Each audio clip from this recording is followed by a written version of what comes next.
beneficiosa y a ustedes por su compañía. Pensé que quizá el pequeño aporte que podía hacer hoy a esta reunión era compartir con ustedes algunas reflexiones sobre el momento fronterizo que atraviesa América Latina. Como saben ustedes, esta parte del mundo ha estado en boga en los últimos años, ha tenido una proyección internacional probablemente sin precedentes, por lo menos en las últimas décadas.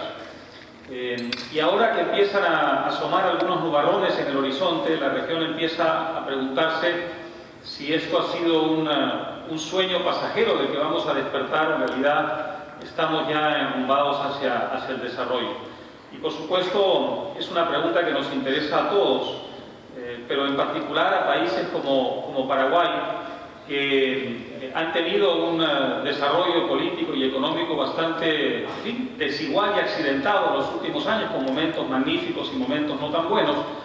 Y pensé que el aporte que podía hacer hoy era tratar de compartir con ustedes un poco el panorama regional tal como lo veo, el papel que puede jugar Paraguay en ese panorama y por supuesto el grado de incidencia que puede tener en la región lo que está pasando en el resto del mundo. Van a perdonarme ustedes, pero he preparado un texto escrito que quiero compartir y luego, si alguno de ustedes tiene interés en tenerlo, por supuesto, se lo puedo entregar a los organizadores para que se los ofrezcan. Mi primer deber en tierra paraguaya es expresar mi indignación por el injusto trato del que fue víctima este país a lo largo del último año, por obra de un pequeño grupo de líderes antidemocráticos y premodernos que lograron imponer al conjunto de gobiernos sudamericanos, muchos de ellos sumamente respetables, su visión interesada sobre lo que aquí sucedía. Todo ello, por cierto, nos trajo a algunos el recuerdo infausto de otras alianzas antiparaguayas del pasado. Celebro que Paraguay haya podido sobrevivir a esa adversidad razonablemente bien y hoy, reincorporado a la comunidad sudamericana, emprenda una nueva etapa con ilusión y la determinación de poner al país en la vía del desarrollo de una vez por todas. En esta nueva etapa, Paraguay vive, acaso más que ningún otro país, un desgarramiento ideológico que es al mismo tiempo en parte cultural. Por un lado, su pasado semiautoritario, su debilidad institucional y su relación umbilical con el Mercosur lo empujan en una dirección que podríamos llamar alejada del éxito. Por el otro, un sector amplio de su clase dirigente y de su sociedad ha asumido la cultura democrática, entiende la necesidad de institucionalizar el país y ve al Mercosur en parte como una camisa de fuerza que traba su respiración natural y limita las posibilidades de dar el gran salto hacia adelante. De una parte, lo limitan su vecindario inmediato y algunos socios algo pendencieros y retrógrados. De otra parte, lo tienta esa América Latina que cabalga hacia el desarrollo y a la cual muchos paraguayos quieren sumarse con todo derecho. El Paraguay, que arrastra una mala fama por su democracia turbulenta, su crecimiento irregular, hecho de grandes brincos y paradas en seco, su contrabando, ese 35% que vive en la pobreza, ese ingreso per cápita que es la mitad del de Perú, por ejemplo, y esa mitad de jóvenes que no acaban la secundaria, es también el Paraguay que ha resistido con éxito la penetración del chavismo, que exporta más carne que Argentina, que hoy ofrece atractivas posibilidades para invertir no solo en agricultura y ganadería, sino también en energía, construcción, turismo, que tiene este año la tasa de crecimiento líder de América y que se pregunta con una imaginación ansiosa qué hay que hacer para estar entre los mejores. Quizá no sea ocioso, por tanto, echar un vistazo a vuelo de cóndor sobre lo que está pasando en América Latina y el resto del mundo. Empecemos por lo obvio.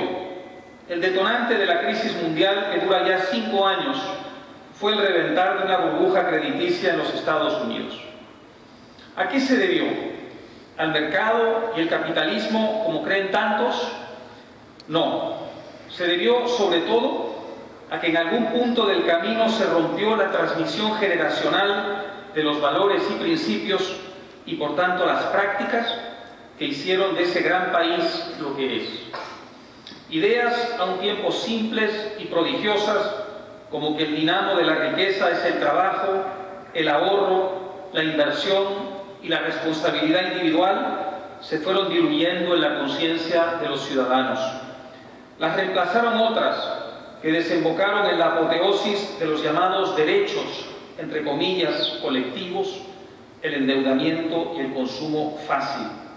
Así, Estados Unidos pasó de ser el primer acreedor del mundo a convertirse en el país más endeudado de la historia de la humanidad. La deuda total de sus hogares, sus empresas y su gobierno equivale millones más, millones menos al Producto Bruto Interno de todo el planeta. Algo más de 65 billones de dólares, trillones diríamos en inglés. Al momento de estallar la burbuja, el ahorro de las familias representaba casi el 0% de sus ingresos, después de haber ascendido en promedio a 7% en los años 60, 70 y 80, mientras que el gobierno, que ya llevaba la mayor parte de las últimas 3 décadas en rojo, soportaba un déficit de 700.000 millones de dólares. Lo que estas estadísticas reflejaban era una mentalidad. Ella tenía que ver con la explosión de los derechos sociales, entre comillas, financiados por el gobierno en las décadas precedentes por 2 vías: el gasto público y la creación artificial de moneda, con su correlato, la reducción artificial y excesiva de las tasas de interés. Entre 2000 y 2008, la oferta monetaria creció a un ritmo de 50%, superior al del crecimiento de la economía, volcando sobre la gente torrenciales cantidades de dinero barato que cosquillaron sin cesar los apetitos consumistas de los ciudadanos, de por sí excesivos desde hacía muchos años. El gobierno, pues, incentivaba el consumo fácil a costa del ahorro y la inversión. Los arrebatos especuladores que han dado en estos años un mal nombre al capitalismo se dieron en un contexto gubernamental que los fomentó, el de la bajada de las tasas de interés, especialmente la interbancaria, o Federal Funds Rate, de 6.5 a 1% entre 2001 y 2003, combinada con un conjunto de garantías y castigos diseñados para forzar al sistema a otorgar créditos, especialmente inmobiliarios, a todo Cristo, porque todo Cristo tenía derecho, entre comillas, a una vivienda y a todo lo demás, aunque no lo pudiera pagar. Es muy fácil entender que se dieran esos arrebatos especuladores cuando las garantías del Estado para financiar directa o indirectamente los derechos sociales de todos habían hecho olvidar que en una economía abierta y competitiva tan importante como la posibilidad de prosperar es el riesgo de quebrar y que solo se puede comprar aquello que se puede pagar. Especuladores y malos capitalistas los ha habido y habrá siempre, pero no nos engañemos. Lo que produjo la crisis no fueron ellos, sino esencialmente el Estado inmoderado, la ausencia de ahorro y el exceso de gasto y consumo bajo el poderoso incentivo de una mentalidad que se había acostumbrado a poner la carreta por delante de los bueyes, es decir, exigir sus derechos sin hacer sus deberes, o sea, el populismo. Si miramos a Europa, veremos que lo sucedido allí no es tan distinto, solo que es bastante peor en lo fundamental y también contiene lecciones importantes para Paraguay. Desde hace ya un largo tiempo, buena parte de Europa vive de su gloria pasada, fagocitando el capital acumulado anteriormente. En algún momento se perdió la conexión entre el trabajo, el ahorro y la inversión en activos reales y por tanto la idea de que el motor de una sociedad exitosa es el esfuerzo propio en constante renovación. Aunque el estallido de la burbuja fue allí también un detonante, la carga explosiva venía de muy atrás. Gran parte del problema era una idea tan hermosa como inviable en sus términos actuales: el estado del bienestar. La tragedia europea hoy no es tanto la de la burbuja que hizo pum y que fue más un síntoma que una causa, sino la del estado del bienestar.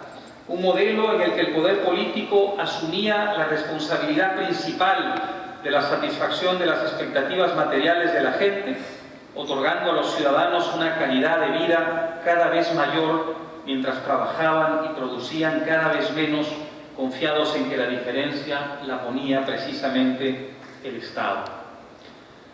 Todo esto se resumía en un gasto y endeudamiento públicos abundantes, impuestos abrumadores y un conjunto de instituciones disuasorias y rígidas que entorpecían la respiración libre de la economía. El estado del bienestar europeo consume casi la mitad de la riqueza del viejo continente. En la última década, un elemento extraño exacerbó el problema: el euro.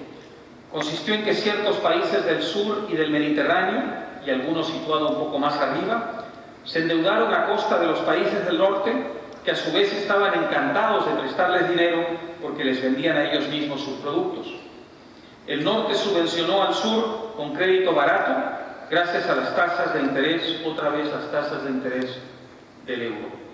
Así, unos trabajaban y producían como griegos, portugueses, españoles, italianos o irlandeses, que no tenían el nivel de vida de los alemanes, holandeses o finlandeses. En la era del euro, los populistas no podían devaluar la moneda porque ya no la controlaban.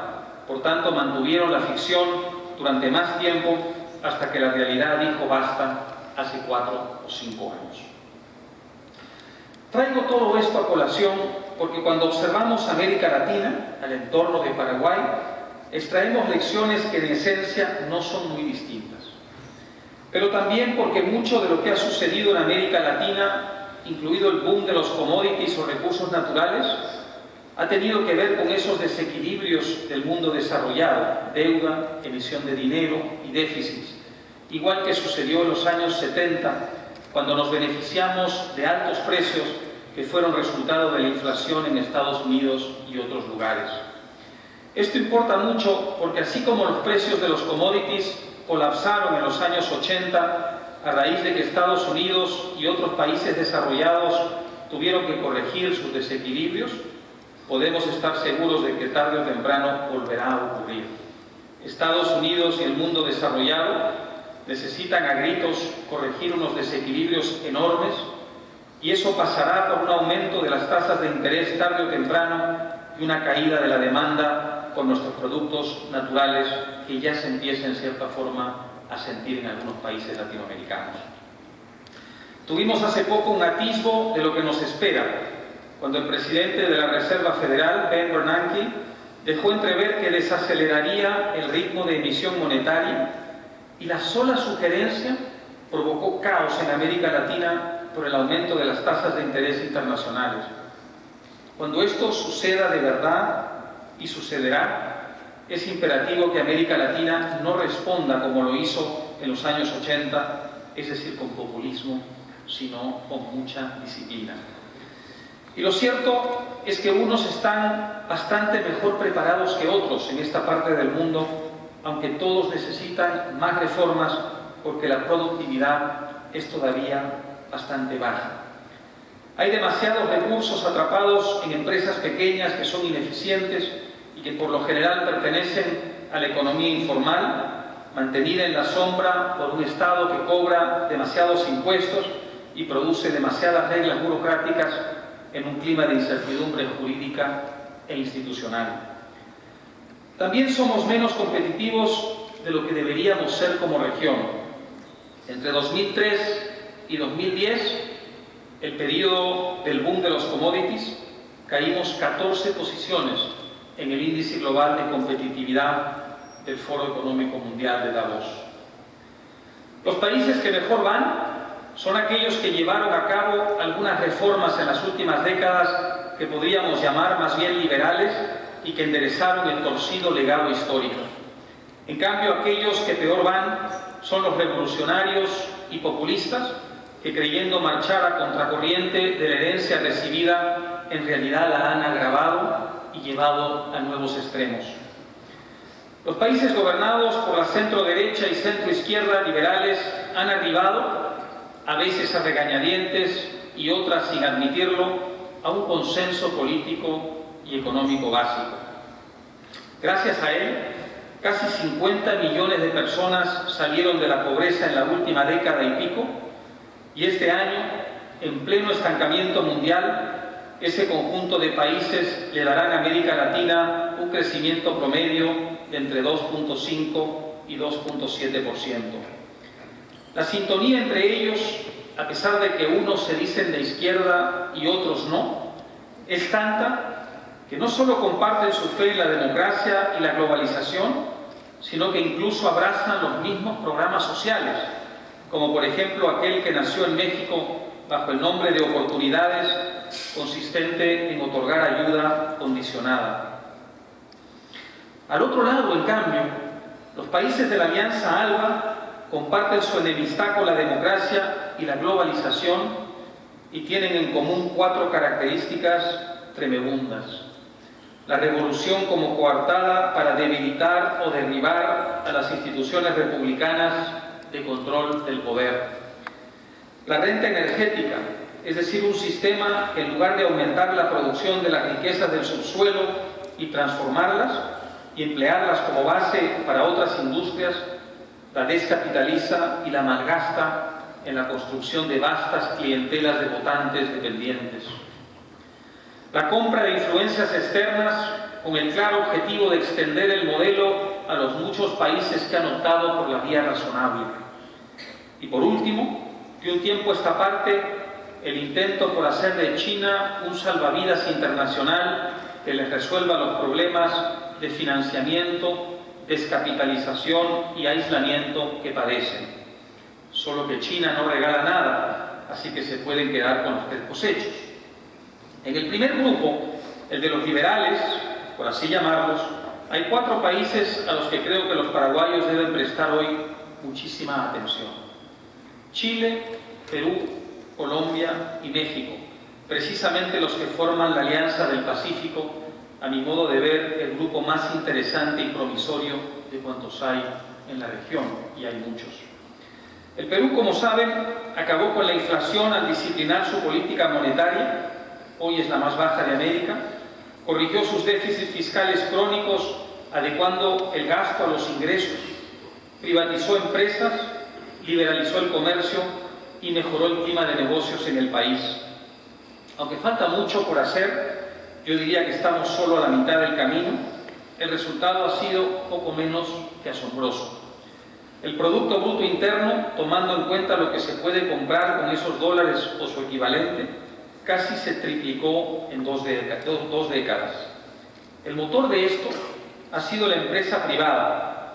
En los años 60, la inversión privada representaba el 14% del Producto Bruto Interno del Perú.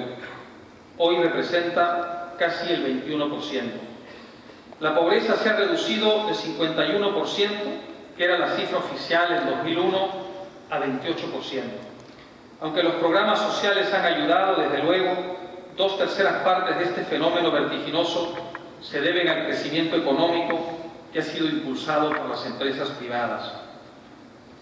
El gran protagonista social de este fenómeno es la clase media, que hoy abarca a un 55% del país, especialmente lo que se llama la clase media emergente, esa que la estadística necesariamente simplista coloca por lo general en el sector C, que en 8 años ha crecido en más de 2,5 millones de personas y dotado de un nuevo orgullo a los migrantes de la sierra que antes eran despreciados por el país oficial.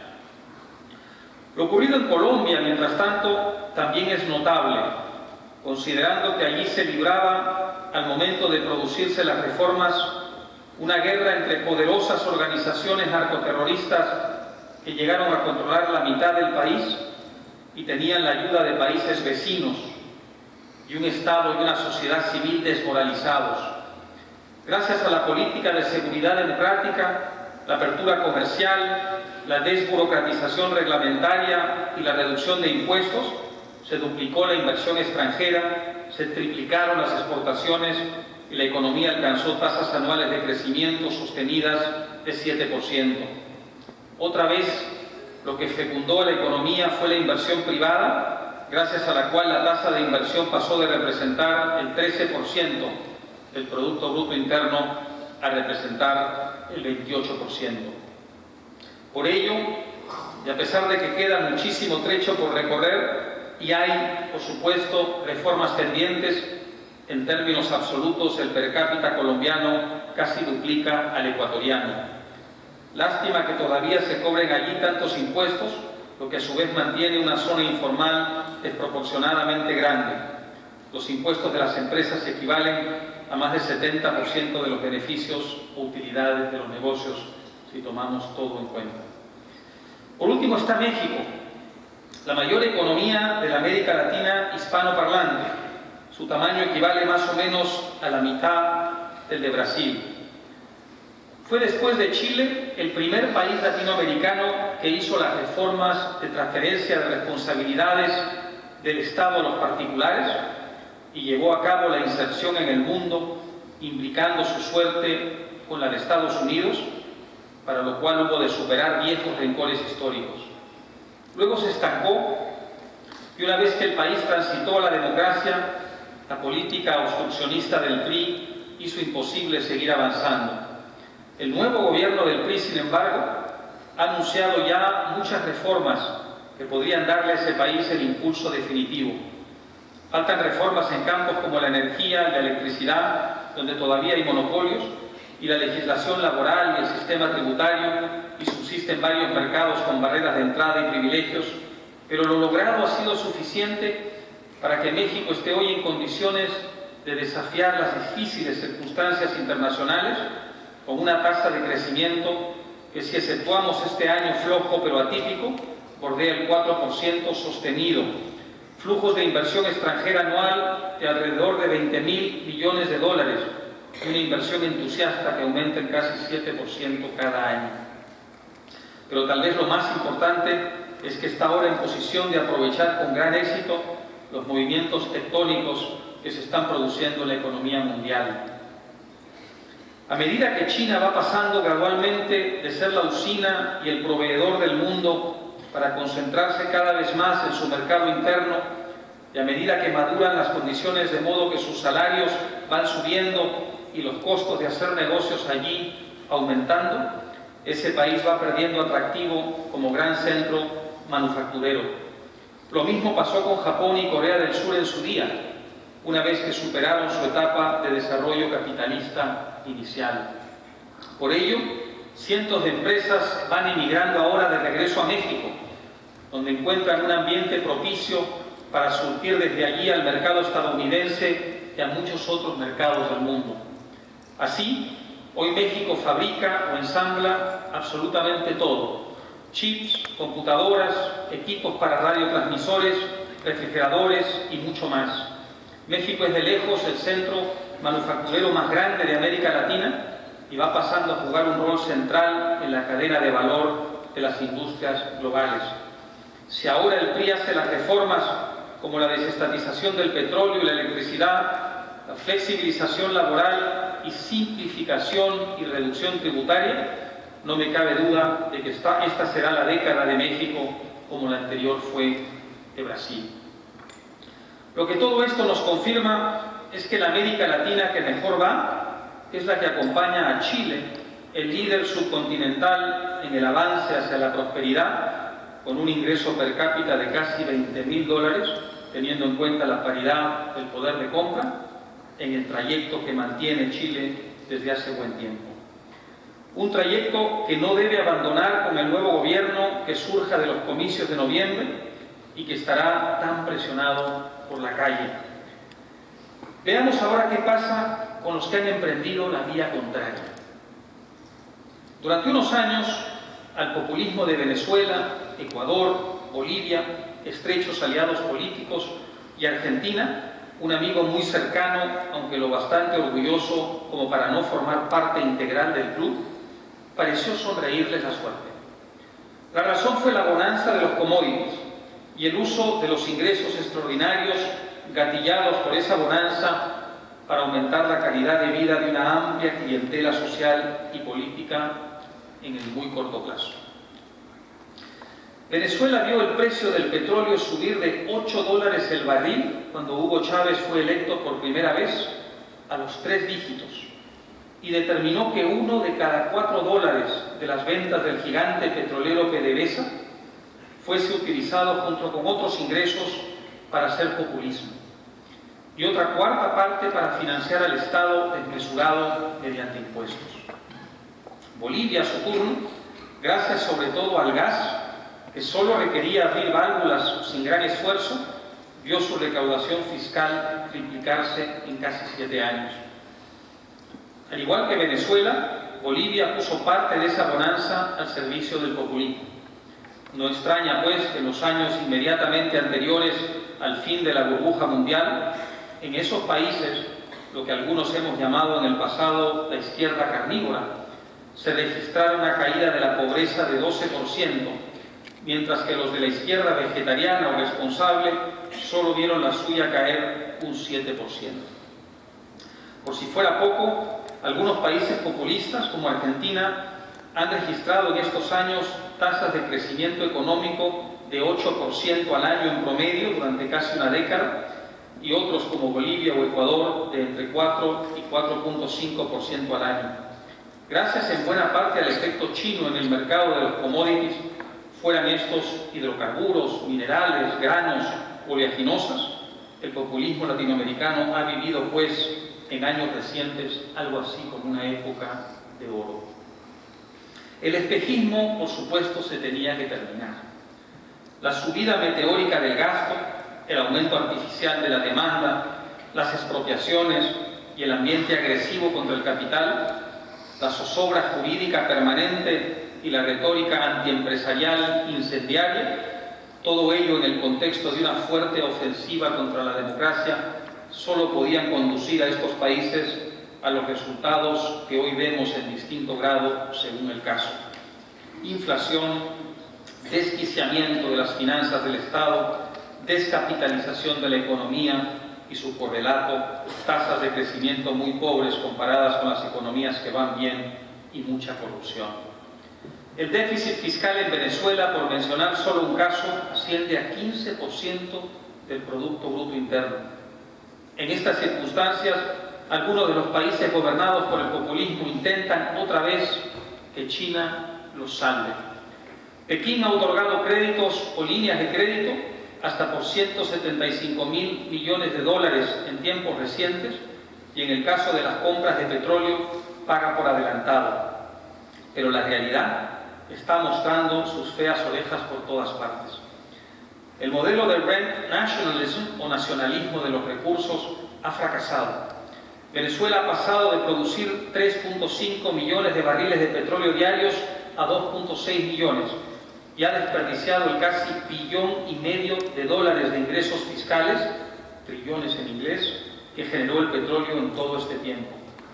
Ecuador, por su parte, produce 40.000 barriles menos por día, mientras que Bolivia ha visto evaporarse la mitad de sus reservas de gas natural, equivalentes a 4% de su Producto Bruto Interno, desde la nacionalización a medias. A pesar de que los precios siguen siendo altos en comparación con otros periodos, los ingresos fiscales de estos países hace rato que no alcanzan para financiar su populismo. En Ecuador, donde la dependencia con respecto al petróleo y en menor medida el banano es total, lo que en 2006 era un superávit cómodo, se ha vuelto un déficit de 7% del PBI, a pesar de que en ese mismo periodo los ingresos procedentes del crudo aumentaron 66%. La inversión privada se ha ido a pique en estos países y con ella la tasa de inversión general. En Bolivia la principal fuente de inversión es hoy el Estado, con mucha diferencia. Supera largamente a la inversión privada nacional, que no llega al 5% del PBI, y a la extranjera también. En Ecuador el valor de la inversión extranjera acumulada se ha reducido un 40% bajo el gobierno actual. El resultado de todo esto es el sufrimiento de los proletarios, a quienes en principio el socialismo del siglo XXI iba a redimir de su condición, y el engrandecimiento de grupos de poder cercanos a los gobiernos, lo que en Venezuela se llama, con ironía, la poliburguesía. La mayor ironía del populismo venezolano es que desde que llegó Chávez al poder, la bolsa ha subido 800%, mientras que el salario real de los trabajadores ha caído 40%. Según datos del Fondo Monetario Internacional, el per cápita venezolano en términos de paridad de poder de compra es el que menos creció en toda la región en los últimos 5 años, proceso que con el gobierno ilegítimo actual se acentuará. Pero el declive tal vez más conmovedor es el de la enlutada Argentina.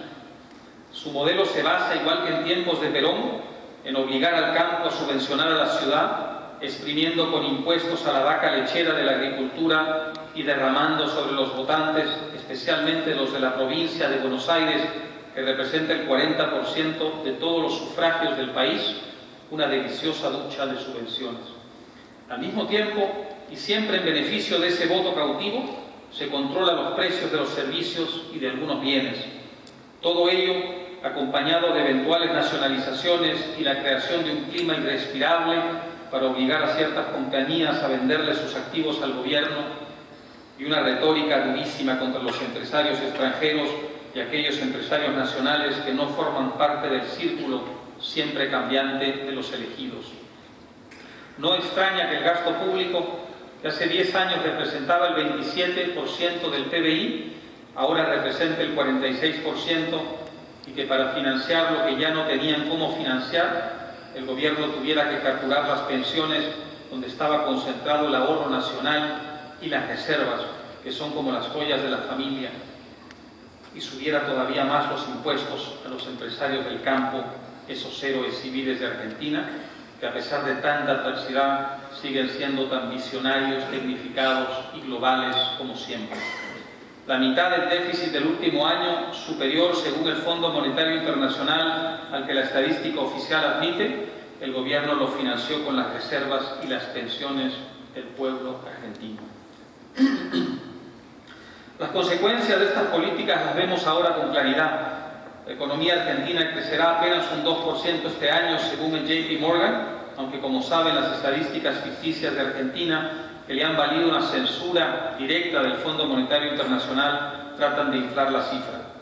Para intentar contrarrestar la fuga de capitales y la disminución acelerada de las reservas, se han establecido controles que no se veían en América Latina desde Velasco Alvarado en el Perú y Salvador Allende en Chile.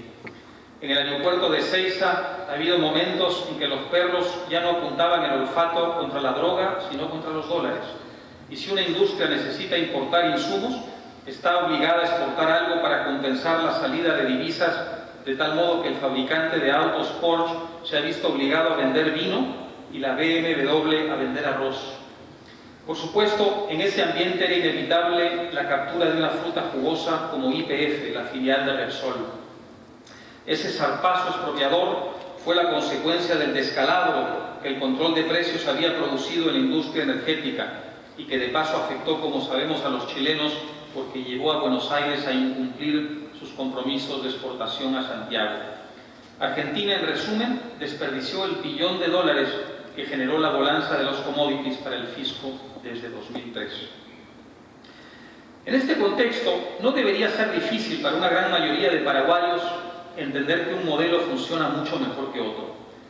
Y ahora que vienen tiempos de vacas flacas en América Latina, con una desaceleración de las exportaciones que además repercute ya en los mercados domésticos, los países que van bien deberían entender también que se han dormido en los laureles y vivido un poco de la inercia de las reformas de los años 90, así como del boom de los recursos naturales. Falta una nueva generación de reformas, particularmente ahora que la Organización Mundial del Comercio ha revisado a la baja sus previsiones de crecimiento del comercio global en 2013 y 2014. No crecerá más del 2% este año. Pero para ello hay que tener claro cuáles son y cuáles no son los paradigmas que deberían inspirar nuestras reformas.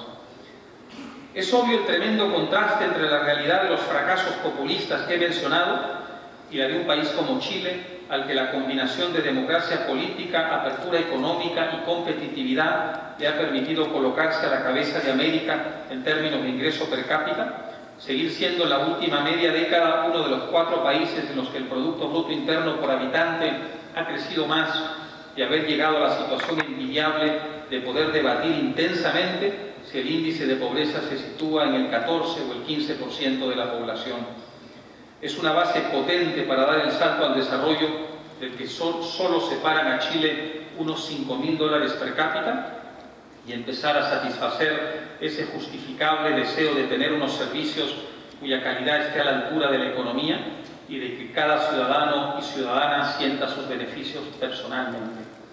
Karl Popper decía que solo hay una cosa que las sociedades abiertas debían aprender de los rusos en la era soviética, que le decían a su pueblo que vivía en la mejor sociedad conocida.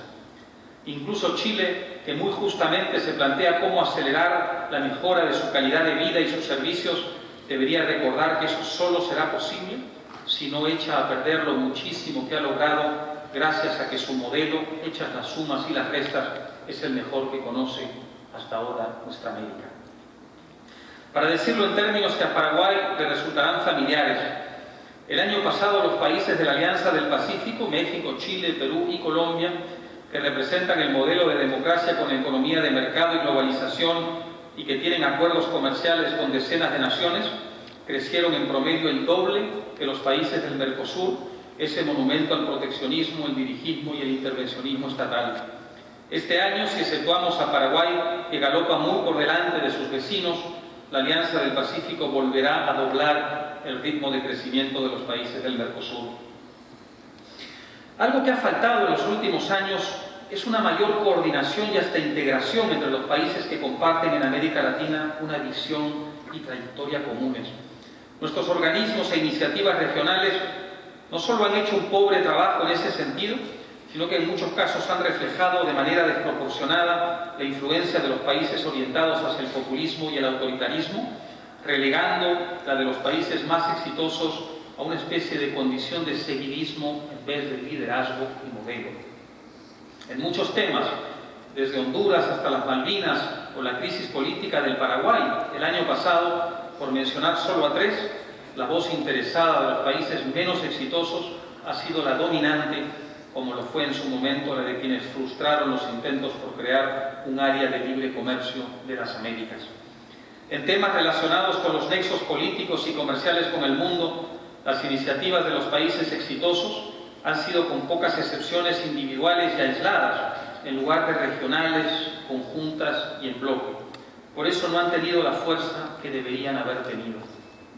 Lamentablemente Brasil, la potencia de Sudamérica, no ha querido en los últimos años asumir de una vez por todas resueltamente un liderazgo regional que hiciera eco de su propia modernización interna y ayudase a afianzar un consenso regional sobre las bondades de la democracia, la economía de mercado y la globalización. Brasil ha preferido mantener una cierta pasividad en esto, dejando que los países gobernados por la izquierda menos moderna fueran los que llevaran la voz cantante o al menos cobraran el mayor protagonismo. Ahora el problema es más delicado, porque Brasil se ha desacelerado económicamente. Creció 0.9% el año pasado y este año lo hará más o menos un 2% con suerte. Y por tanto ha perdido algo del fulgor internacional que tenía, lo que entraña el riesgo de que se acentúe la ausencia de liderazgo brasileño tan necesario en la región. En gran parte la causa de esta desaceleración es que Brasil se había dormido en los laureles, creyendo que su merecido estatus internacional equivalía automáticamente a una condición socioeconómica de primer mundo. Lo cierto es que Brasil está lejos del desarrollo y tanto su complicado sistema federal como su sistema económico burocratizado y sofocante le van a impedir seguir avanzando al ritmo en que lo había hecho en años anteriores mientras no emprenda nuevas reformas profundas. Esto tendrá implicaciones regionales en la medida en que afectará el liderazgo regional de Brasil, que ya era débil. A modo de conclusión me pregunto, ¿qué hacer? Mi humilde sugerencia es que países como Chile, Colombia, Perú y México, a pesar de que México tiene una comprensible orientación hacia el norte, intenten perfilar, por supuesto, sin desatar conflictos ideológicos ni ahondar la división que ya existe en América Latina entre dos formas de entender el desarrollo y la relación con el mundo, una mucho mayor integración y acción común, atrayendo hacia su modelo y su ámbito a otros países que cumplan con las reglas básicas. El marco podría ser idealmente la Alianza del Pacífico, cuyas 4 economías juntas se comparan con Brasil, u otro espacio con características similares.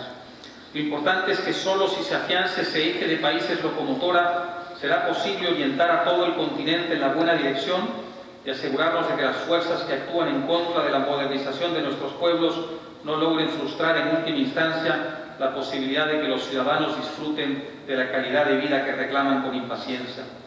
Hay crecientes indicios de que estos países son conscientes de las posibilidades que se les abren si empiezan a integrarse más. Uno de ellos, por ejemplo, es el proceso de incorporación de México al MILA, la plataforma bursátil conjunta de Chile, Perú y Colombia. Pero no bastan iniciativas de esta índole. Hace falta que este esfuerzo conjunto adquiera una voz política en el sentido más noble de la palabra. También creo que un mucho mayor acercamiento entre Chile, Perú, Colombia y México y una mayor capacidad de parte de ellos de atraer a otros países con vocación parecida sería la mejor manera de proyectar ante el mundo una imagen de madurez y responsabilidad acorde con el rol que merecemos jugar más temprano que tarde entre los grandes. Si los países que hacen bien las cosas actúan por la libre y casi como pidiendo perdón en política exterior, será imposible evitar que quienes las hacen mal tengan esa desproporcionada proyección de la que todavía gozan a pesar de sus reveses internos. Actuar en ese sentido no es, por supuesto, menospreciar a organismos e iniciativas como el CELAC, UNASUR, la CAN o el Mercosur, sino impedir que las debilidades intrínsecas de esos esfuerzos se conviertan en un obstáculo para que los países más exitosos le marquen la pauta al continente con su ejemplo. Hasta ahora los organismos de integración han sido mucho más eficientes constriñendo a los mejores que mejorando a los peores. La forma de resolver eso, creo, es que cuando surge algo distinto y más provisorio como la Alianza del Pacífico, apretemos el acelerador a fondo. Ya no se trata solo de dar a los mejores el lugar que les corresponde y asociar la imagen exterior de América Latina a ellos. Se trata también de que ese eje de países exitosos como Chile, Perú, Colombia y México y quienes se vayan sumando, admito que la palabra eje es antipática porque parece excluyente, pero la empleo para que quede claro a qué me refiero, se vuelva determinante para toda la región. Ya Costa Rica está en vías de hacerlo y ha sido aceptada como nuevo miembro, y Panamá, hasta ahora un observador, ha expresado su deseo también de sumarse. Si yo fuera paraguayo, tendría entre mis objetivos no solo asumir lo mejor del modelo de ese conjunto de países, sino también insertarme cada vez más en ese grupo. Porque allí, y no solo en el Mercosur, al menos no por un buen tiempo, es donde está la gran promesa latinoamericana. Comprendo que la dependencia comercial con respecto al Mercosur y la situación geográfica, además del fuerte vínculo con el capital brasileño, puedan hoy dar la impresión de que esto es imposible o riesgoso para Paraguay. Pero estoy convencido de que con imaginación y tacto será posible para los paraguayos arrimarse cada vez más a los mejores para no arriesgarse a que vuelva a suceder lo que ocurrió el año pasado y sobre todo para enrumbarse de una vez hasta donde algunos de sus vecinos no tienen por ahora, desgraciadamente, mucha intención de avanzar. Después de todo, si Brasil, harto de que el Mercosur lleve 10 años procrastinando la negociación comercial con la Unión Europea, ha decidido en la práctica, más o menos en silencio, negociar por su cuenta, ¿por qué no podría Paraguay empezar a tomar decisiones que le permitan aprovechar mejor las posibilidades del mundo y del entorno latinoamericano? En todas las zonas del planeta, cuando los mejores actuaron en conjunto, obligaron a los peores a seguir su ejemplo por la pura inercia de las cosas.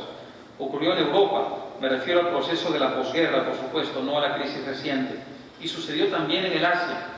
Urge algo semejante en América Latina, en especial teniendo en cuenta que va a tardar un tiempo que Brasil asuma el liderazgo regional en todo el sentido que tiene el término y esté en condiciones socioeconómicas de sostenerlo.